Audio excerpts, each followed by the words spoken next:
Keluarga Brigadir J dapat teror lewat telepon. Diminta bungkam hingga diperingatkan soal keamanan. Keluarga Brigadir Nofriansyah Yosua Huta Barat atau Brigadir J sempat mendapat teror lewat telepon oleh orang tak dikenal.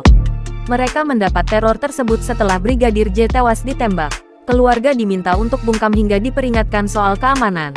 Hal ini disampaikan oleh sepupu ibu Brigadir J, Sanggah Parulian, saat menjadi saksi dalam sidang lanjutan terdakwa Richard Eliezer Pudihang Lumiu atau Baradae yang digelar di Pengadilan Negeri Jakarta Selatan, Selasa tanggal 25 Oktober tahun 2022.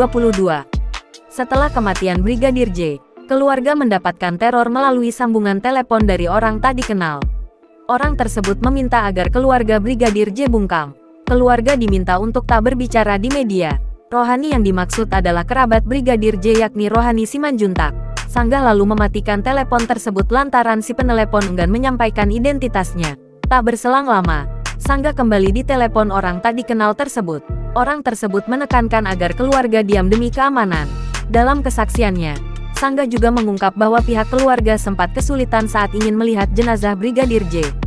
Untuk diketahui, keluarga Brigadir J sebanyak 12 orang menjadi saksi dalam sidang Baradae yang digelar pada Selasa tanggal 25 Oktober tahun 2022. Dalam sidang tersebut, pengacara keluarga Brigadir J juga menjadi saksi. Pada kesempatan tersebut, Baradae menyampaikan permohonan maafnya secara langsung kepada kedua orang tua Brigadir J, Samuel Huta Barat dan Rosti Simanjuntak. Dalam kasus ini, Richard Eliezer didakwa secara bersama-sama telah melakukan pembunuhan berencana terhadap Nofriansyah Yosua Huta Barat atau Brigadir J. Jaksa menyebutkan bahwa pembunuhan berencana itu dilakukan bersama dengan Ferdi Sambo, istri Sambo Putri Chandrawati, serta Ricky Rizal dan Kuat Ma'ruf.